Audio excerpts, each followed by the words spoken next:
बारिश का मौसम था और हर तरफ ठंड का कहर छाया हुआ था। रात के लगभग 10 बज चुके थे और बाजार की आधी लाइटिंग बंद हो चुकी थी। उसी समय बाजार के पास एक छोटे से ढाबे पर वहां के कुछ रक्षा वाले बैठे थे। रोहित, जो कि यहीं एक कंपनी में काम करता था, किसी जरूरी काम से सोनपुर गांव जाना चाहता था, जो वहां से थोड़ा दूर था। रोहित वहां पास ढाबे वाले जगह पर पहुंच गया जहां कुछ रक्षा वाले बैठे हुए थे। तभी वहां पर आकर वह कहने लगा, भाई, क्या कोई मुझे सोनपुर गांव का पता बता देगा? मुझे जल्दी ही उस गांव पर जाना है। क्या आप लोगों में से कोई मुझे ले जाएगा? तभी वहां बैठे एक रक्षा वाला कहने लगा, क्या बोल रहे हो बेटा? क्या तुम उस सोनपुर गांव में जा रहे हो? तुम पागल हो गए हो क्या? रात के लगभग 10 बज चुके हैं और इतनी रात को तुम्हें उस गांव जाना है।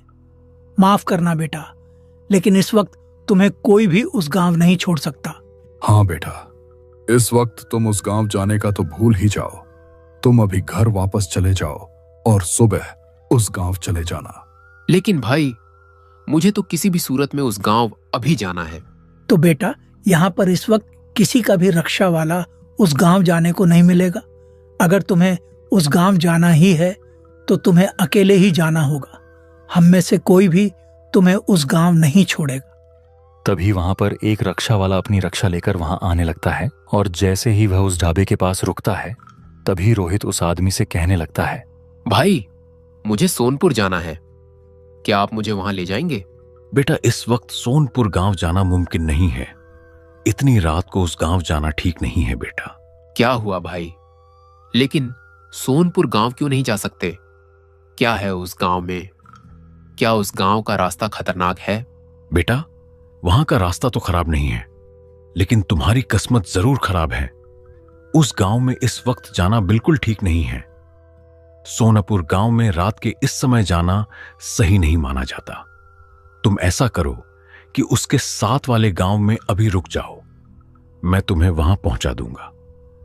वहां तुम्हें आसानी से रहने की जगह भी मिल जाएगी। सुबह होते ही फिर तुम चले जाना। रोहित को उस आदमी की बात अजीब लगी, लेकिन उसकी मजबूरी थी। उसे अभी ही सोनपुर गांव जाना था। नहीं भाई, मुझे अभी इसी वक्त उस गांव पहुंचना है। मैं आपको पैसे भी थोड़े ज्यादा दे दूंगा, लेकिन मुझे अभी वहां ले चलिए।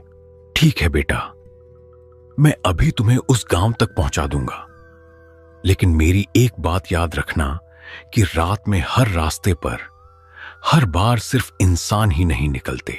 रोहित ने उस आदमी की बात पर ज्यादा ध्यान नहीं दिया और चुपचाप खड़ा होकर वह उस रक्षा में बैठ गया। रक्षा धीरे धीरे उस खाली सुनसान रास्ते पर चलने लगा। पूरी जगह पर एक अजीब सी खामोशी थी और आज तो कुत्ते भी कम भौंक रहे थे। पूरे रास्ते में अजीब सी आवाजें गूंज रही थीं। बेटा, तुम इतनी रात को इस गांव में क्यों जा रहे हो? तुम्हें शायद मालूम नहीं कि इतनी रात को उस गांव में कोई जाता नहीं है।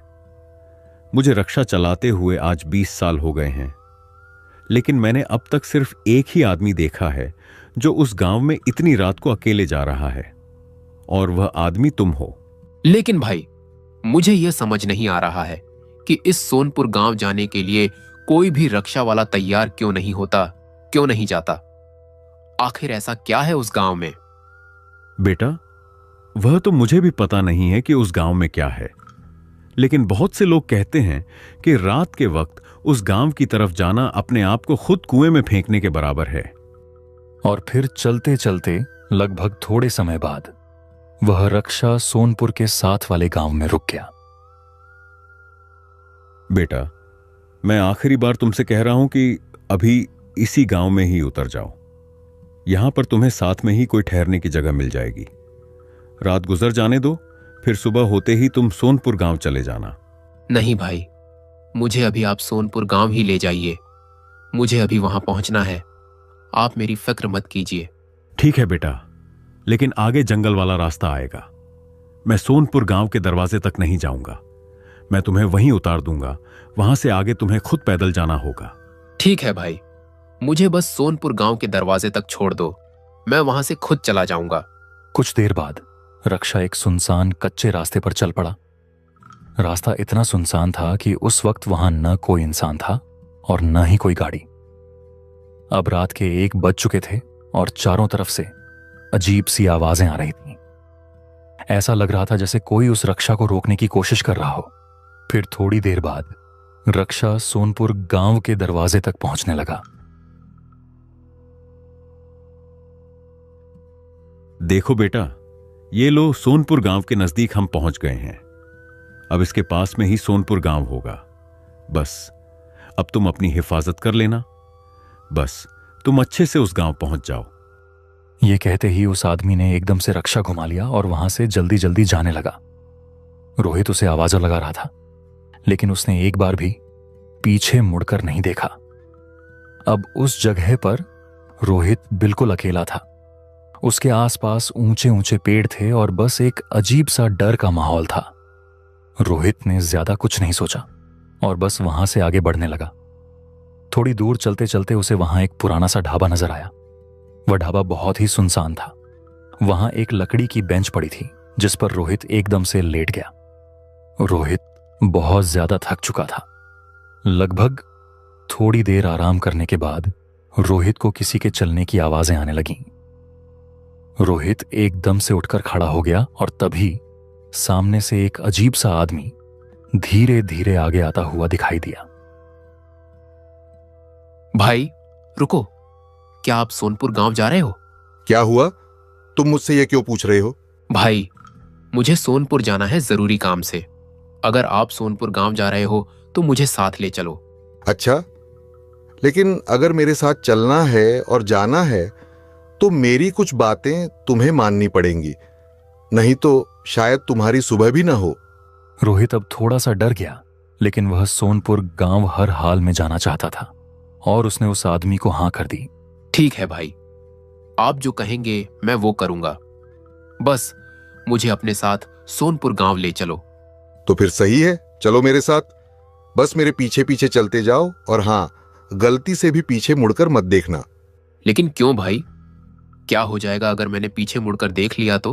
मैंने अभी तुम्हें क्या कहा था कि मैं जो कहूंगा तुम वही करोगे। फिर भी तुम मुझसे सवाल क्यों कर रहे हो? अच्छा अच्छा, ठीक है। बस अब मैं एक सवाल भी नहीं करूंगा। तभी रोहित और आदमी रास्ते से जाने लगे और कुछ दूर जाते हुए वह आदमी कहने लगा, देखो, अगर तुम्हें कोई पीछे से पुकारे भी तो तुम्हें पीछे मुड़कर नहीं देखना, क्योंकि यहाँ की आवाजें इंसानों की नहीं होती। यह सुनकर रोहित अजीब सा डर गया, लेकिन उसे सोनपुर गांव किसी भी हालत में पहुंचना था। इसी वजह से वह उस आदमी के पास पास चलता गया। तभी अचानक वहां से किसी लड़की के अजीब से रोने की आवाजें आने लगीं। भाई, यहाँ किसी के रोने की आवाजें आ रही हैं, लेकिन इतनी रात को यहाँ कौन रो रहा होगा? चुप करो बेटा, कुछ मत बोलो। ये किसी बच्ची या किसी इंसान की आवाज नहीं है।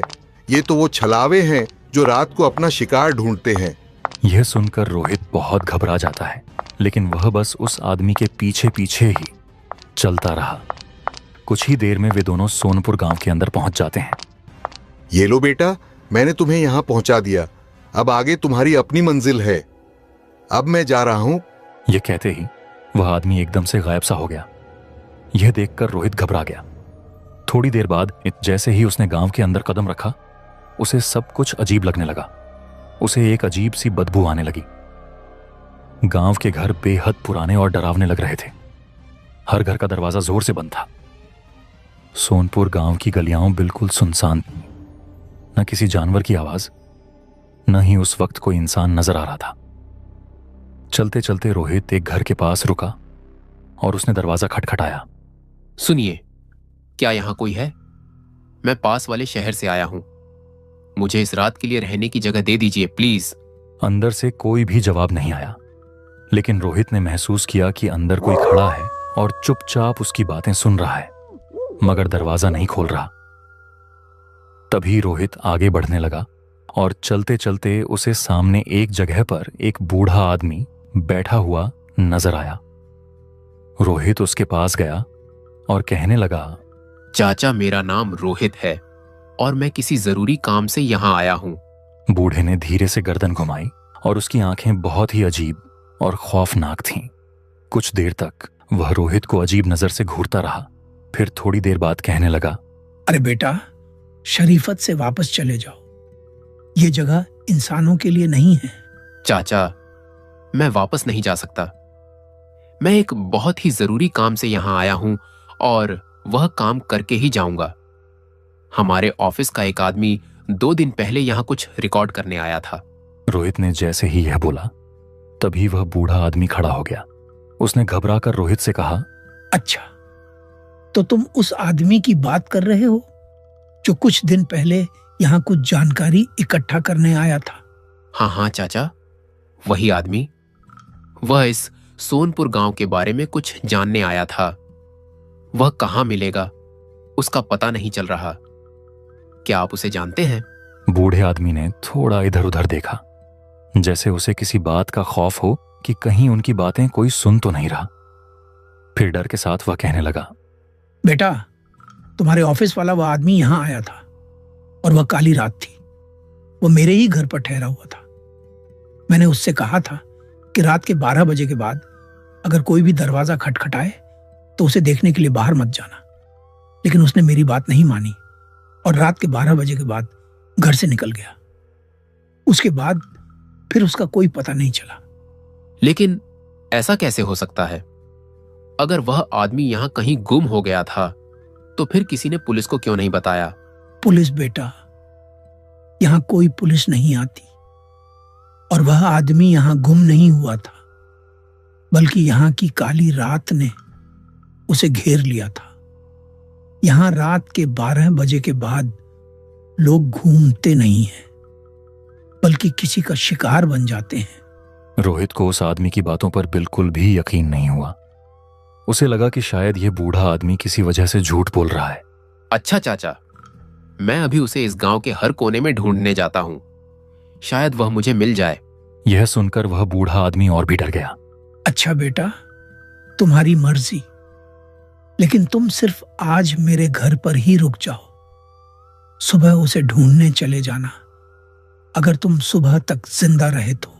रोहित के पास और कोई तरीका नहीं था। रात गहरी और काली हो चुकी थी और इतनी रात को बाहर जाना किसी बेवकूफ का ही काम होता। इसलिए थोड़ी देर बाद वह उस बूढ़े आदमी के घर चला आया और वहीं रुक गया। बूढ़े आदमी का नाम दीपक था और उसका घर बहुत छोटा सा था, जिसमें बस एक ही कमरे की जगह थी। दीपक चाचा ने रोहित को खाने के लिए थोड़ा सा बचा हुआ खाना दे दिया। फिर वे दोनों उस अंधेरे कमरे में चुपचाप बैठे रहे। अच्छा चाचा, एक बात तो बताइए, इस सोनपुर गांव की क्या कहानी है? यहां सब लोग अंधेरी रात में आने से मना क्यों करते हैं? बेटा, ये गांव कभी गुलाब की तरह खूबसूरत हुआ करता था। यहाँ बहुत से लोग रहते थे और कोई भी कभी भी खुशी के साथ बाहर निकल जाता था। इसी वजह से हम इस गांव को गुलाब का गांव कहते थे। लेकिन एक दिन सर्दी की एक खौफनाक रात आई। चारों तरफ तूफानी बारिश शुरू हो गई। पूरे गांव में तेज हवाएं चलने लगी। सब लोग अपनी अपनी जान बचाने के लिए घरों में घुस गए। तभी इस गांव की एक मजबूर लड़की उस भयानक तूफान में बाहर फंस गई। वह पूरे गांव में चीख चीख कर मदद मांगती रही कि कोई तो उसका दरवाजा खोले और उसे अंदर आने दे। लेकिन पूरे गांव में कोई भी ऐसा इंसान नहीं मिला जिसने उसे अपने घर में जगह दी होती। थोड़ी ही देर बाद वह लड़की उसी तूफानी काली बारिश में दम तोड़ गई। उसके बाद से ही यह गांव एक भयानक जगह बन गया। अब यहां कोई नहीं रहता और रात के वक्त तो कोई भी बाहर बिल्कुल नहीं जाता। रोहित को इस तरह की कहानियों पर यकीन नहीं था, लेकिन उस चाचा की कहानी में एक अजीब सी सच्चाई थी। जैसे ही उसने वह सुनी, रोहित के रोंगटे खड़े हो गए। लेकिन चाचा, मुझे तो लगता है कि शायद ये बस आप लोगों का वहम होगा। नहीं बेटा, तुम शहर वाले हो, तुम इस गांव की कहानियों को नहीं समझ सकते। अच्छा बेटा, अब बस तुम सो जाओ। ये और बातें हम कल कर लेंगे। रात बहुत ज्यादा हो गई है। लेकिन हाँ, बस एक बात याद रखना, अगर आधी रात को बाहर का दरवाजा कोई खटखटाए या बाहर से कोई आवाज दे तो बाहर मत जाना, चाहे वह आवाज किसी की भी क्यों ना हो। बस तुम बाहर नहीं जाना। उसके बाद वे दोनों सो गए। चाचा दीपक ऊपर चारपाई पर और रोहित नीचे जमीन पर। थकान की वजह से रोहित की आंखें एकदम लग गईं। इधर घर में बाहर रात के अंधेरे में खौफनाक आवाजें सुनाई देने लगीं। ऐसा लग रहा था कि आज सोनपुर गांव में कुछ डरावना होने वाला है। रात के ठीक 3 बज चुके थे और घर के अंदर दोनों गहरी नींद में दोस्त सोए हुए थे। तभी अचानक बाहर से किसी ने दरवाजा खटखटाया और आवाज लगाई। रोहित की आंखें उसी समय खुल गईं। वहां एक अजीब सा डर का माहौल था। दीपक चाचा तो गहरी नींद में सो रहे थे। रोहित उठकर बैठ गया और उसका दिल जोर जोर से धड़क रहा था। यह कौन है इतनी रात को? मैं बाहर जाकर देखता हूं, शायद किसी को मदद की जरूरत हो। यह कहकर रोहित घर से बाहर जाने का सोचता है। दीपक चाचा ने उसे मना भी किया था कि बाहर मत जाना, लेकिन वह फिर भी बाहर चला गया। जैसे ही वह बाहर पहुंचा, उसने जो देखा उसे देखकर उसके होश उड़ गए। वहां उसके सामने एक खौफनाक सी चुड़ैल खड़ी थी। उसकी आंखें और उसका पूरा जिस्म बहुत ही डरावना था। वही वह छलावा थी जो उस तूफानी बारिश की शिकार बनी थी। रोहित उसे देखकर बहुत घबरा गया, लेकिन अब उसके पास कोई रास्ता नहीं बचा था, क्योंकि वह उसके जाल में आ चुका था और घर के बाहर खड़ा था। आहा, तू मेरे शिकार में आ चुका है। अब तुझे मुझसे कोई नहीं बचा सकता। अब तुम्हें भी तुम्हारे उस ऑफिस वाले दोस्त की तरह अपना शिकार बना लूंगी। ये कहते ही वह चुड़ैल रोहित पर हमला करने के लिए आगे बढ़ने लगी। रोहित अपनी जगह से हिल भी नहीं पा रहा था, न ही उसके गले से कोई आवाज निकल पा रही थी। कुछ ही देर में उस चुड़ैल ने रोहित के टुकड़े टुकड़े कर दिए। थोड़ी देर बाद जब बूढ़े आदमी ने आकर देखा तो वहां सिर्फ रोहित पड़ा हुआ था। वह भी मरा हुआ।